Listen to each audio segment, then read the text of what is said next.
live and pre-recorded. This is the Red Ticket Blues podcast. I am Brian Buckley. This is being recorded on April 13th to hit the internets on April 14th. How's everybody doing? How's your week? It's almost over. You're there. Come on, calm down. You can do it. It's another edition of the Thursday Talk where we have a sports media guest on, and this week is no different. It is Mike Sielski. He is a sports columnist for the Philadelphia Inquirer and Philly.com. We get into all sports, all Philly. A lot of it isn't in the best state these days, but brighter days are ahead. Mike was great, so let's listen to it. He is a sports columnist for the Philadelphia Inquirer and Philly.com. He is Mike Sielski. Mike, welcome to the Red Ticket Blues podcast. Thanks for having me, Brian. No, thanks for coming on. I have to ask you here, and let's hope this happens a long time from now, but when you decide to resign from your job, over under, will it be 13 pages on your resignation letter? I'm shooting for 25. 25. Yeah, wow. And that doesn't include endnotes and the extensive free verse poem I will include at the end of it. Maybe some references as well. Maybe. For people that don't know what we're talking about Sam Hinke, the former general manager and president of basketball operations of the Philadelphia 76ers, resigned last week, and I've seen many people split on the forced, and I'll say forced because I don't care what the Colangelos say. It was a forced resignation of Sam Hinke. There's a lot of people in the camp that say he was driving the team into the ground. Others are saying this is a process that you have to finagle your way around the NBA free agency, and he was looking to get young talent. Where do you stand on this? I think you would count me among the people who, quote unquote, supported the process, insofar as I understood completely the logic of what Hinke was trying to do. And I liked it from the standpoint that compared to what the Sixers had been doing, basically ever since 2003, which was the last year that they really had a chance to make a run to the finals. They had Iverson, Keith Van Horn, and Derek Coleman, and won 48 games and had a decent season. That was really the last time they had a shot to do anything of substance.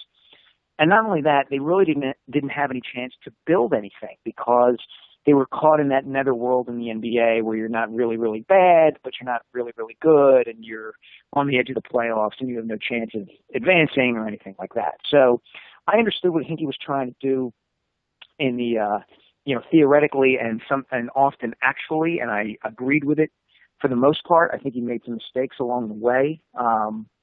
But when all this happened, when he resigned, I was, I just think it was a gutless move by the ownership, really, Josh Harris, to kind of pull the rug out from under him in the sense that he was completely upfront about what he was going to do and how he was going to do it, and everybody seemed okay with that right up until the moment that Jahlil Okafor had that series of incidents in November, and the team was terrible this year, and then all of a sudden, oh no, we don't like this anymore, we can't take the heat. So the 13 pages didn't bother me. I mean, I worked at the Wall Street Journal. I know that corporate people fire and communicate with each other and resign in memos and emails all the time. It didn't surprise me that that's how Hinke went out. So I don't think I had as big a problem with the manifesto, so to speak, as a lot of people did.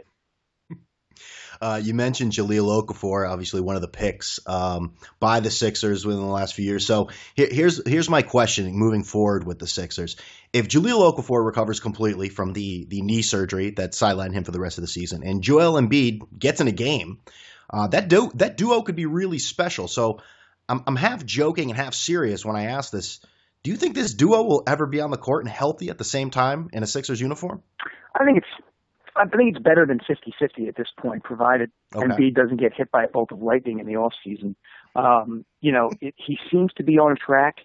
Now, we said this last year at this time, too, and everybody was excited, and the Sixers were posting vines of him, dribbling the ball between his legs and dunking during warm-ups, and everybody was getting fired up, and then all of a sudden, whoopsie, he's got to have another foot surgery. So, keep all of this in perspective. But I do think it's possible that they'll see the floor together, and I do think that that's a necessary part of what the Sixers have to do. I mean, the irony of Hinke leaving now and of ownership bringing in Jerry Colangelo and now Brian Colangelo and making this change is that the tanking was always going to have to stop this offseason and into next season anyway. This was going to be the crucial offseason. They could have as many as 4 first-round picks. Presumably Embiid is going to be healthy. You may have Dario Saric. You're probably going to have Dario Saric coming over from Europe to join the roster. So the idea that they were going to lose on purpose again for another season and accumulate more draft picks was never in consideration. They were going to have to get better next season. They were going to have to see what they had, who they could keep, who they might be able to trade, what they might be able to get for it. And we weren't going to know on any of these things until the lottery in the draft. So, the idea that you would punish Hinke now for the tanking seems silly to me. You made the commitment to the guy. He did what he told you he would do. He did what presumably you wanted him to do. Why would you get cold feet and back out the way that they did? Yeah, it doesn't make much sense to go through a process to only about 75% of the way, just sort of, like you said, to steal your quote, to pull the rug out from underneath you. I mean, it doesn't make much sense. And, I don't mean to joke about Joel Embiid. He seems like a nice guy and everything. And I just don't want to see him be labeled as that Greg Oden, no disrespect to Greg Oden, but to be one of those draft picks that never can get it together because they can't get on the floor. Yeah, I think that's right, because I think he's got the chance to be a terrific player. I mean, everybody who has seen him, who I've talked to, says this kid is tremendous, and that includes other players on the Sixers. That includes people in the front office. Maybe they're blowing smoke, but the anticipation is that if he's healthy, he's going to be an excellent player. So, you hope you get to see him. If for no other reason, then it would be nice to see another terrific player in the NBA. Yeah, no, absolutely. I agree completely. It's safe to say that when a writer moves from one job to another, they, either in a major way or a minor way, they have to change their writing style. And you used to work at the aforementioned Wall Street Journal and before the Philadelphia Inquirer. How much, if any, did you have to change the way you went about writing a column? That's a really good question. Well, I wasn't a columnist per se at the Journal. I started out covering the Mets, and then I went on to cover the NFL and the Jets and the NHL quite a bit. And the thing about the Journal was they very much, certainly in their sports section and in certain parts of the paper, had kind of a Journal way of doing things. By that I mean there was kind of a formulaic style to the story that they wanted, particularly for sports. They looked at it like, look, nobody is, and they were right to look at it this way, nobody's buying a Wall Street Journal or clicking on WSJ.com first and foremost to read sports. They're getting it for the financial news, the international news, all that stuff. So what is our audience? Our audience is smart people who may or may not be casual sports fans. So we've got to report and write stories that are going to catch their attention. So to that end, you would end up writing a lot of stories in kind of a big reveal format, in the way that you'd say, you may think you know this about Tim Tebow, but the truth is this. And sometimes it was really surprising and really interesting, and sometimes it was something that even the most casual sports fan would know. But so it was sort of like a notch below, and I don't want to use the term, but a few notches below some sort of clickbait. Would that be wrong in saying? Yeah, I don't think it was clickbait, because it was totally solid journalism, but it was a way of approaching the writing so that you would get people who would otherwise not pay attention to sports to maybe pay attention to it. I gotcha. And, it wasn't as if we were tricking them into reading something that wasn't solidly reported and all that, like you're saying, Eagles interested in moving up to number one. And then you quote some unnamed source that says, I've talked to them and they wouldn't be opposed to it if they could do it. Well, that doesn't tell you anything. It's just, that's what I would consider clickbait. The Journal wasn't. Right. But that led to, a very kind of more formal writing style. There were certain stylistic things that I can do with the Inquirer as a columnist that I really couldn't do with the Journal. They did like creative approaches from time to time, but they didn't want you as a writer to really kind of shine through so much, because it was more of an institutional sort of thing. The Journal came first, as opposed to you as a particular writer. And that's one of the things the Inquirer allows me to do. I can write the way I want to write, kind of the way similar to the way I wrote before I got to the Journal.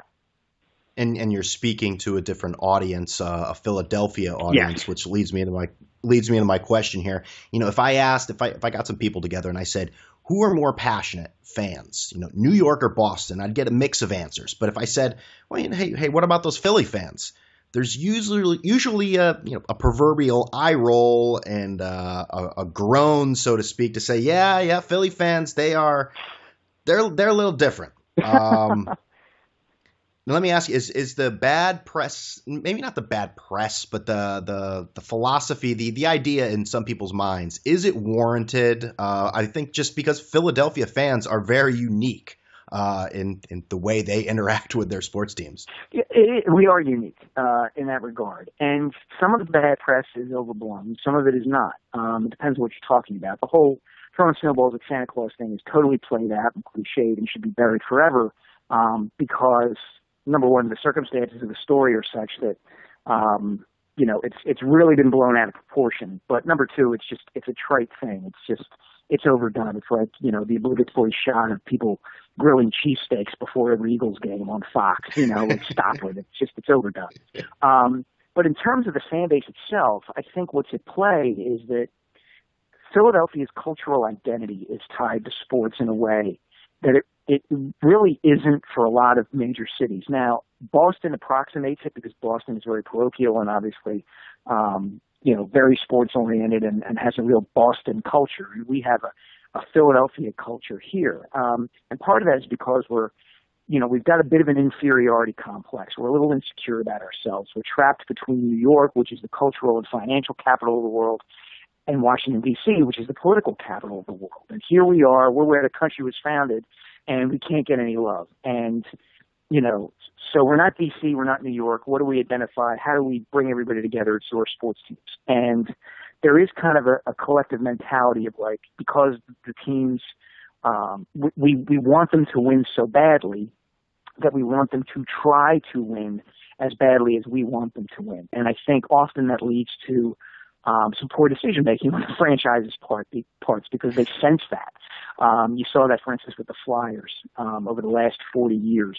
Ed Snider, God rest his soul, he just died on Monday, but he got caught up in that feeling of we have to do everything we can to win every single year, and it stopped him from making prudent decisions about how to manage the salary cap and who to acquire and that sort of thing. It's part of the reason why I think Sam Hinke is no longer with the Sixers now, because he asked for patience and the media and a segment of the fan base wouldn't give it to him. So it's really kind of a complex issue. It's a fun town to be a sports columnist in. It's hard to joke about Philadelphia sports because people take it so seriously. You could almost be lighter at the Wall Street Journal in some ways than you can in Philadelphia. But by the same token, people are reading you every single day. They're hanging on every word and they care about what you think. And that is very, very rewarding. Maybe that inferiority complex began, like you talk about Washington and New York, and Washington's the capital, when Philadelphia had the capital and then it was just ripped from them. Maybe that's the birth of the inferiority. I cannot say inferiority complex. Jeez. It could be Black Friday in the 1977 NLCS when the Dodgers came back and beat the Phillies in Game 3. It could be 1964 when Chico Ruiz stole home and started the 64 Phillies on a 10-game losing streak that cost them the pennant. Who knows? There's all kinds of theories about it. You just mentioned Ed Snider, and like you said, he passed away just a few days ago at the age of 83, a gentleman who had his hand in multiple Philadelphia sports franchises. You're a guy that's been around the Philadelphia area your entire life, I believe. Where does he rank in terms of most important Philly sports figures? He's right up there. I put him in the top 5, probably. Probably the second most impactful owner in the city's history behind Connie Mack. And I think, beyond just owning the Flyers and turning them into the, hockey playing representation of his personality in a lot of respects, I also think that you can't discount the impact that he had throughout the region in terms of television, the creation of 2 regional cable networks in Prism and Comcast Sportsnet. Literally the bringing of hockey to Philadelphia, the idea that he basically created a market for the sport, and it was successful from the jump and has been successful ever since. He owned the Sixers for several years. He was a vice president with the Eagles, a philanthropist. He's about as influential as you get in the modern Philadelphia era of sports.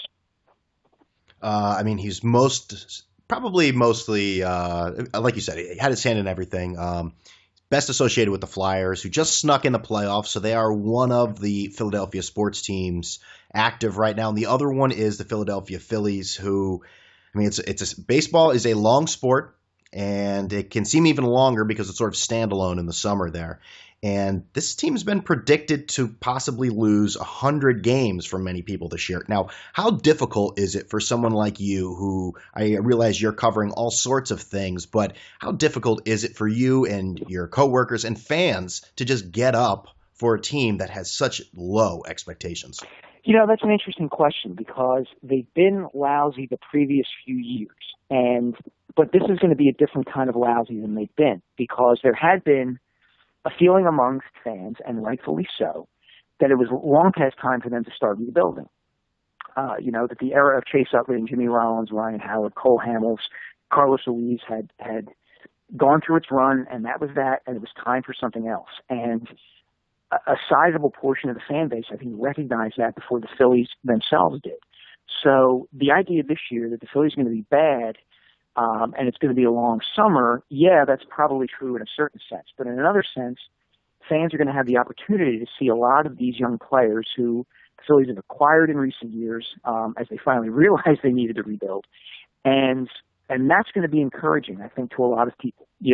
As we talk right now on Wednesday night, the Phillies are beating the San Diego Padres 1-0, and the one run is coming a home run by Maikel Franco, who's this young, promising third baseman who looks like he's going to be a terrific player for a long time. They've got a lot of promising-looking starting pitching prospects, both in the rotation and in their system. So there's, in a strange way, there's optimism for the first time in a few years because there's not this sense of like, oh, they're really going to run Utley and Howard and Rollins out there again, and they're going to sign Marlon Byrd in this desperate attempt to try to contend, and, oh, here comes Jonathan Papelbon one more time. That was bad. This is the first glimmer of hope that that fans have perceived out of the Phillies in some time. Yeah, I mean, we were talking about Philly fans before and how, they have their own unique style, but obviously they're knowledgeable because, like you said, I think a lot of them realize that, would rather have a terrible record with young talent seeing what they have than the old brigade, the old aging stars coming out there and basically putting the same product, the equal amount of wins that nobody wants to go to the park to see guys aging to then get 60, 70 wins. That's not good for a franchise going forward. And you mentioned some players on the team that they have a future. I mean, they can only go up from here, basically. Yeah, that's pretty much it. And it was a long time coming. I mean, part of the reason the bottom fell out as quickly as it did once they won the division, won 102 games in 2011 and then got upset by the Cardinals. Part of the reason the bottom fell out from there as quickly as it did was because they had a decade where they drafted terribly. They had no first round pick who made any impact at all.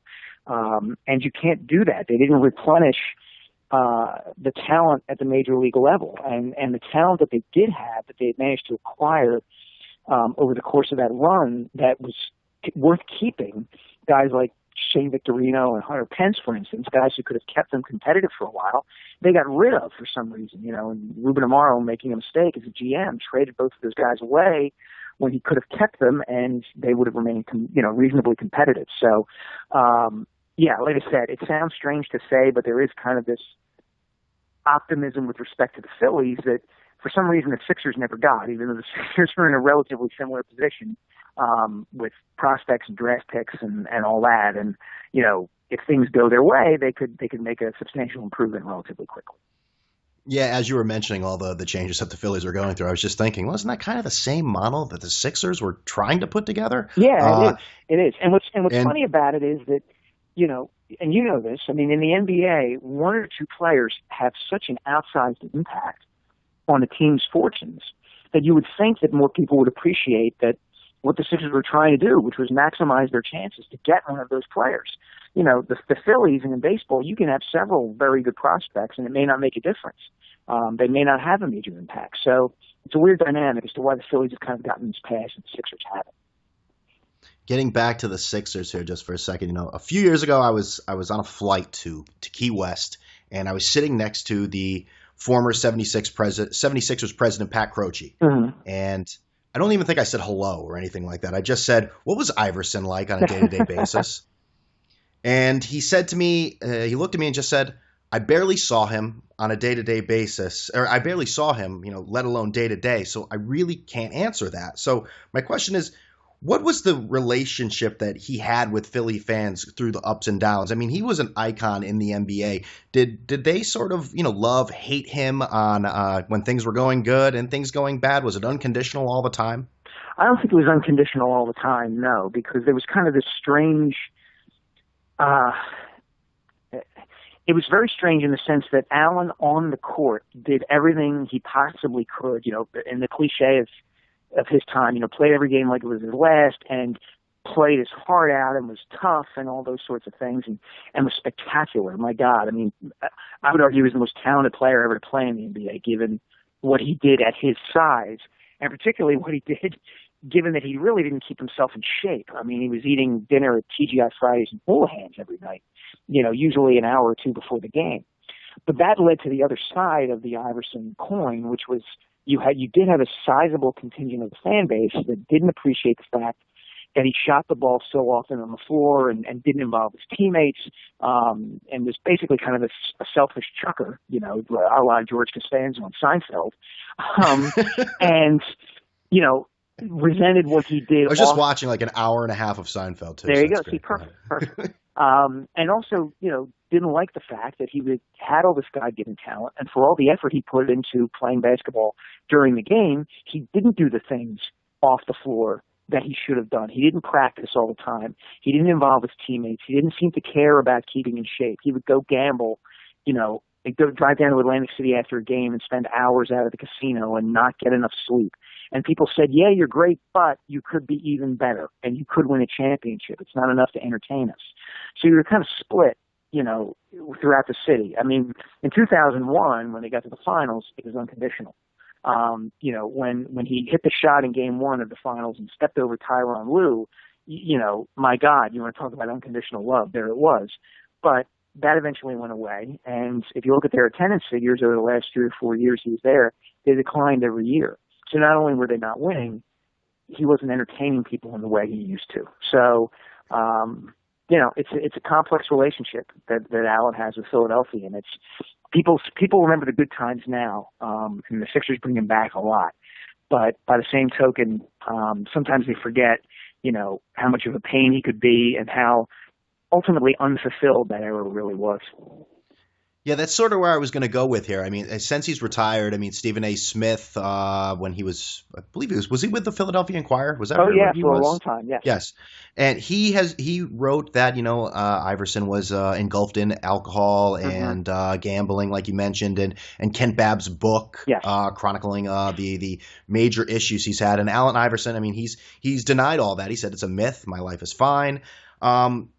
Present day, like you said, with the Hall of Fame induction, they bring him back all the time, the numbers being retired. You see him very visual with the 76ers. Now, my question is, now at this present time, I mean, do people look at him and say, man, Iverson, he represented Philadelphia, or is there a mixture of sort of sadness, just like, man, I can't believe that, not even the unfulfilled things he did with the Sixers, but just it's kind of sad what his personal life has become?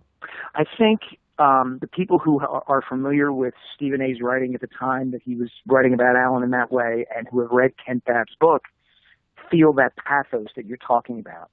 I think most of the public has not done those things, and therefore, when they hear Allen talk about how much he loves Philadelphia and how he gave his all, and he wants to be involved in some way, and he loves Philadelphia, they eat it up.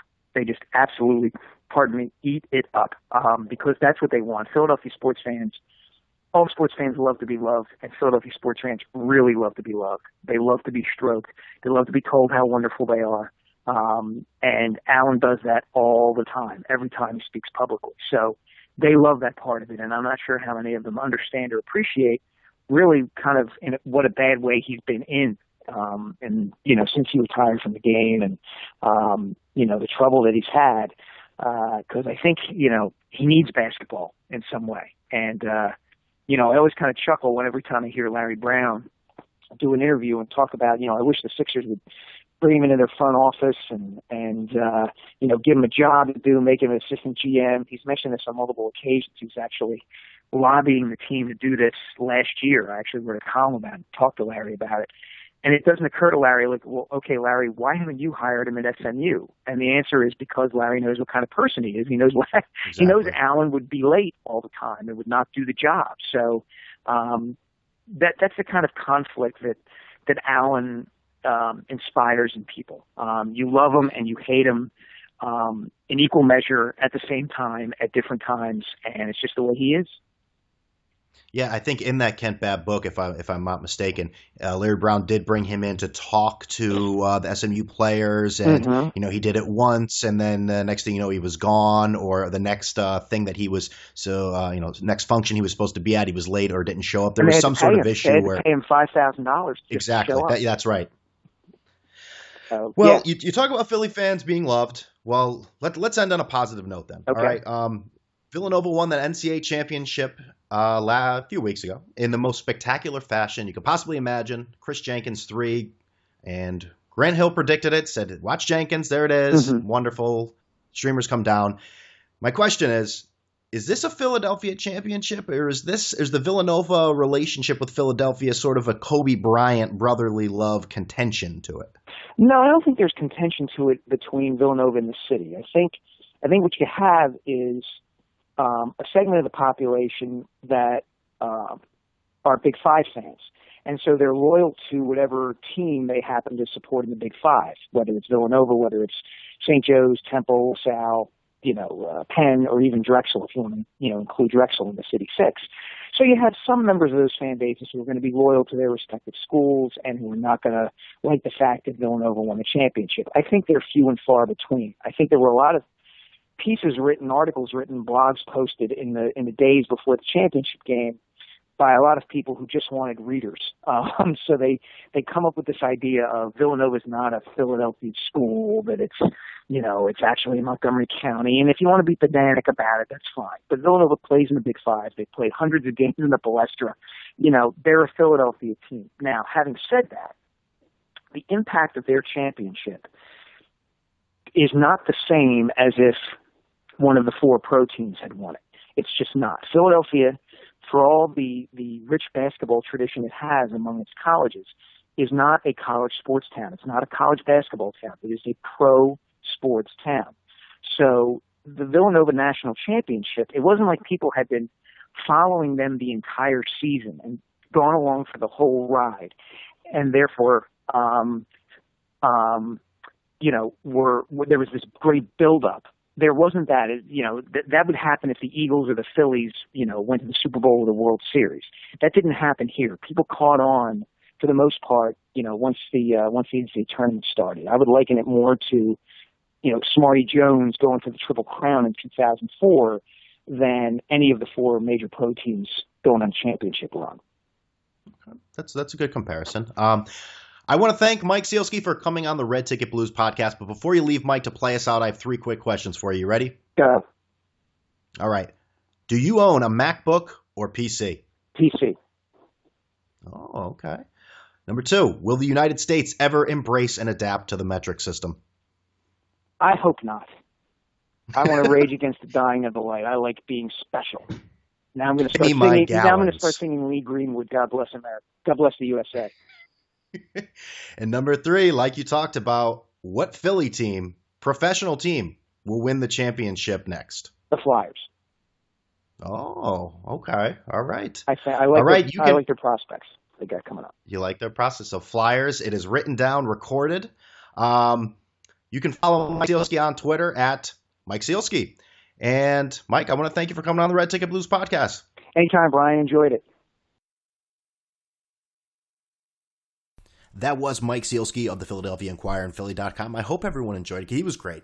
A little humor, some knowledge. Bring everything to the table, making it an enjoyable listen for everybody all around the world. Yes, we're global.